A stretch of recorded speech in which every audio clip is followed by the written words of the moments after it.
Hey, so got another little story for you. Um, this one is when I was a child, a little kid.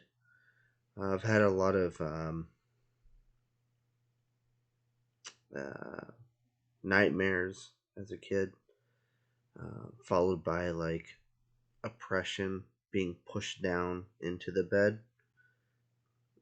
being woken up to that, uh, feeling it as you're in your dream, all that kind of stuff. This one's it's a short dream, but I just want to kind of add context to it. But let's see. Well, first let me start with this. There's a debate with the scientific community that there's a thing called what's the name for it?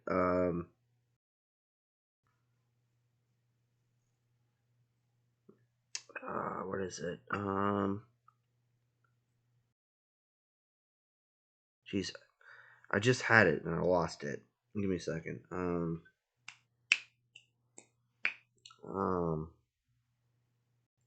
Sleep paralysis, right? I'm sure these people that don't believe in God are familiar with sleep paralysis. Actually, I'm sure everyone's familiar with sleep paralysis. And I'm not saying it's not a real thing. I'm not saying it's not because I'm sure it is. But a lot of people use that as an excuse to excuse spiritual events in that could be demons and blame sleep paralysis for what that is.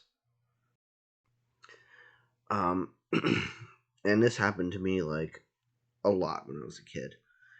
You know, when you like you're sleeping at night, whether you're sleeping or you're awake, it could happen both times.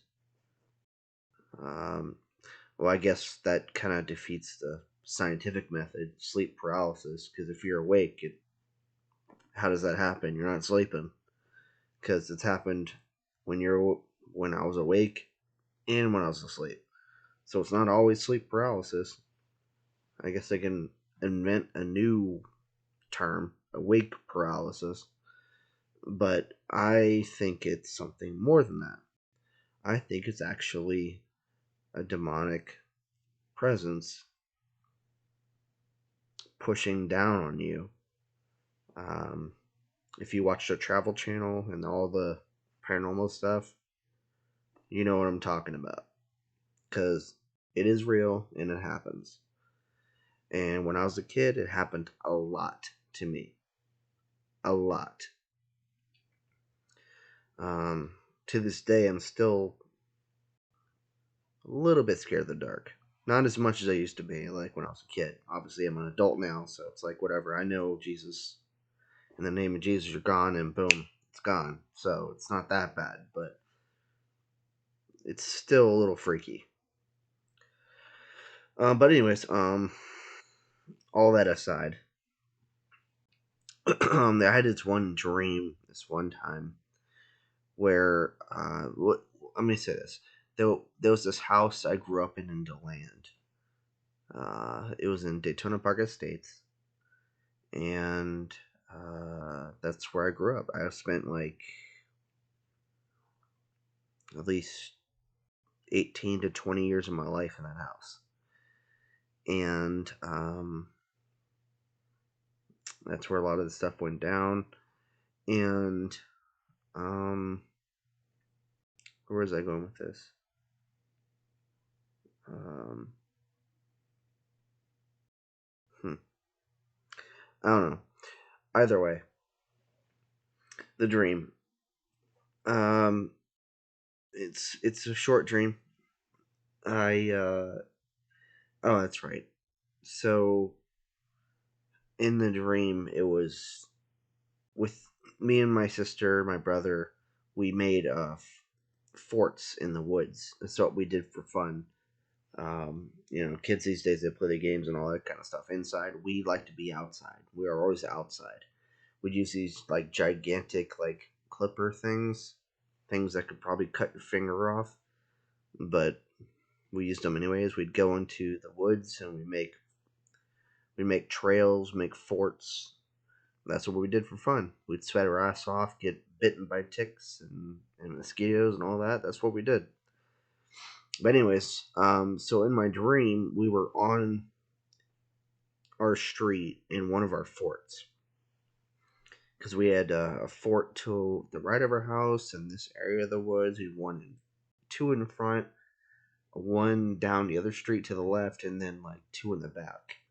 But we were in my dream, we were to the fort that we had in our woods to the right of our house, which is probably about, I don't know, maybe 500 feet from our house, because it was our house and then another house and then it was woods, and that's where we made that fort.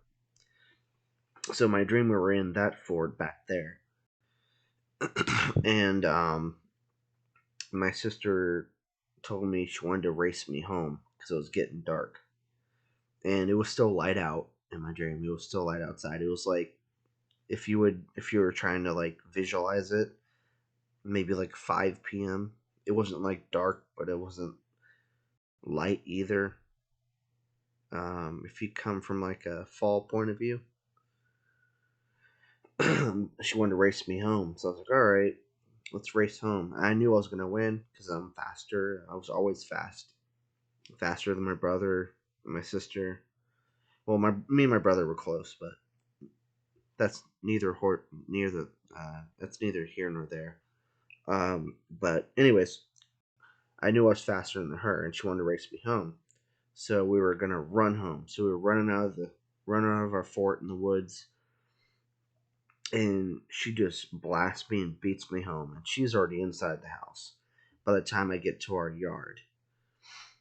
And there was once I get to our yard, there was a specific point, a location in our yard where I just immediately felt like this like immense fear, like so powerful that I couldn't do anything in my dream, and I just fell down,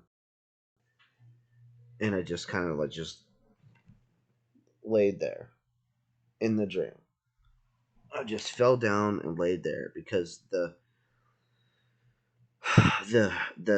fear was so intense that I couldn't do anything. I couldn't speak. I couldn't talk. I couldn't move in the dream. And I felt this just on me. And I forgot to say, I'm sorry. Let me go back because I forgot to say this. This is what probably brought on the fear. But in the dream, when my sister and I took off to race back to home, the the light, um, with like a snap of a finger, as soon as we started racing, went from daylight to nighttime, just like that. Boom, done. And then it was just dark. And that's when I'm running, and I'm running, and I'm running. And that's when I hit that spot in the yard, and I just collapsed over the intense fear that I was feeling and being held down and not being able to speak, move, or anything. And that's happened so many times in my life, but this is just this story. But and then I woke up and I was freaked out, and I put on my nightlight and I prayed, but I was pretty much up all night after that. And it's not so much the dream because the dream's not really that scary. It was more the feeling in the dream. That's what scared me. And I had that so often with so many dreams, and even when I was awake. So I mean, it's not just sleep paralysis. It was actually happening when I'm awake and not even asleep. So don't tell me it's sleep paralysis, because I'll call your BS on that. Either way, yeah, that was another story I had that was a spiritualist story. Anyways, thanks for listening.